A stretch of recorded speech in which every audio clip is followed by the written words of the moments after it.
on YouTube. Apparently, I don't fucking know.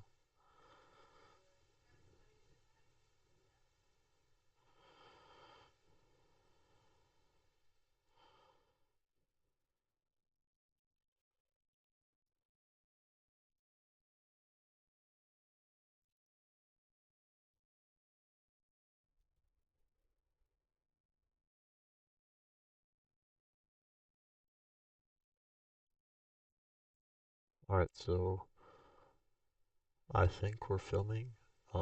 If we're not, then this is just a testing then, I guess. So today, I'm not gonna go over everything here. I'll go over what my outlook was on the week before the week actually started. So on forecasting, so this is what I was saying. I wanted to see price retrace into this um bearish breaker block because as you see, this was the last low, high, and then we broke it with displacement and with a fair value gap. So I'm pretty sure this is a unicorn entry. But yeah, price topped at the end of the year and then entered bearish order flow without any like true high time frame entries, just kind of leaving a clean 4 hour bearish fair value gap along with that breaker. Um, but yeah, yesterday I was looking for price just to come back into a premium where we can short, thinking price will reach. Okay, yeah, and then price respected this 4 hour bearish order block, although not respecting the CE. So I was just thinking last night, like what we could possibly be doing. I thought price could maybe be still reacting off this order block, as you see, but no. So we're gonna go on the back on the 4 hours. So we'll start up here. So after I thought we were reacting to this order block, as you can see, we filled some sort of imbalance here, and yeah, we shot up in the morning session. So I'll run you through the morning session and what happened because I was trading from 6:30 to around 8. So last night, or yeah, it was last night. Dodgy, my mentor, he marked out this fair value gap right. Where was it? Right here. And he said, if this breaks, we'll likely see an inverse. And I'm not taking his word for it, obviously, right? What I was thinking of is that when this fair value gap, because we obviously see we got one retest, a second retest, and usually price will fail to retest a third time just because there's not enough orders there to cause the price to reject another time. 1 second.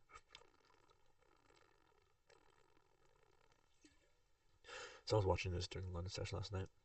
We were going lower, and actually right here is beautiful inverse entry, as you can see. There's this fair value gap as we're tapping into a higher time frame. Pretty sure this is a fair value gap or an order block. you know, Close above it, enter, stops right under the low, target above, target to here. We hit it eventually, but that's not the point. But what the point is when we woke up around 9,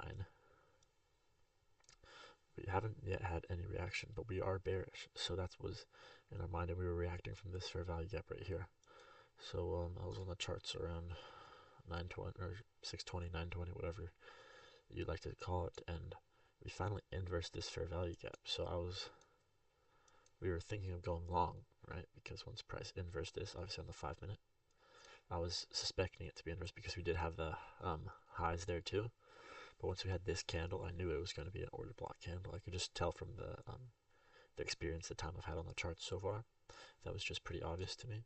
And the reason why I didn't take this on my live account was just due to the fact that if I was going to enter, obviously it was going to be on the 1 minute or the 5 minute. But as you can see, we topped above it 922 until right before market open. And I would not like to enter a trade before market open when we have a high risk because market open is pretty volatile and we don't really know exactly the bias. So as you can see, if I this is what the trade was going to look like maybe up to here. So yeah, I don't really feel comfortable risking 29 ticks that's just not something I'm good at doing. So because I didn't feel comfortable, I thought I was going to take it on a micros, right? On a micro account, I was going to take 2 micros or no, I took 3 micros. So I entered in 3 micros, and it was a good position, but I entered it on my paper trading account, not this account. Today we were up $200. I started with a blank account for the new year. Um, so yeah, we got the inverse. It was perfect. Once again, I did not capitalize on the move, but I saw it. I, you know, analyzed the price action, and I completely understood everything that was happening. And I just keep on seeing this time and time again. So all it's going to do is just keep on helping me. And then, as yesterday, as I thought yesterday, we would reach this 2.5 standard deviations from the manipulation leg, which is this leg right here. So we reached, oh shit, we reached 2.5 standard deviations without any really break. I mean, we stopped obviously at 2.5 standard deviations to kind of consolidate, build prices, and then our next target was equilibrium of the higher time frame range, the 0.5 mark, and price just kept going. And now we tapped into this breaker block before market close, and now we'll have to be seeing what price will do next.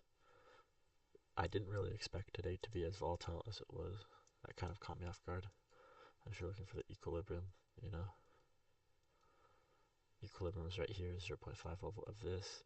Also the SMT with YM, which did give me the confluence that made longs this morning feel like something that made more sense.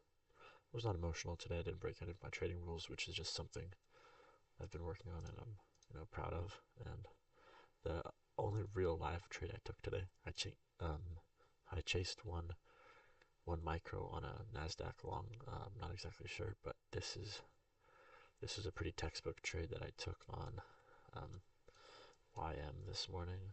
We'll see exactly where I took it.